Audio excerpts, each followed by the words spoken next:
এই ওই যে ওইদিকে দাও। আরে কি করতেছে, এদিকে একটু করো না। কি একটা জীবন আমার, এমন বউ থাকা থেকে তো না থাকাই ভালো ছিল। এই যে এইদিকে।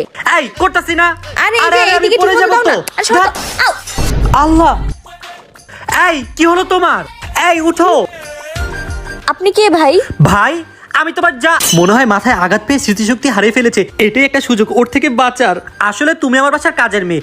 যাও যাও, হ্যাঁ? আমার বাসায় যত কাজ আছে শেষ করে চলে যাও। যাও। এই ভালো মতো কাজ করো। স্যার স্যার সব কাজ তো শেষ হয়ে গেছে, এখন কই যামু? ভাগ বাসা যা যা যা, বের হ আমার বাসা থেকে। ফাইনালি বেঁচে গেলাম। কাল থেকে আর বাসায় কাজে আসবে না। তুমি আবার আসছো, তোমাকে বললাম না চলে যেতে। আজকাল কাজের মেয়েও বোর মতো রাগ দেখায়। কি হলো, বাসায় যাচ্ছ না কেন? আজকের সুযোগ, স্মৃতিশক্তি হারানো নাটক করে দেখি ওকে কত ভালোবাসে। এত বড় সাহস আমার বাসা থেকে আমাকে বের করতে।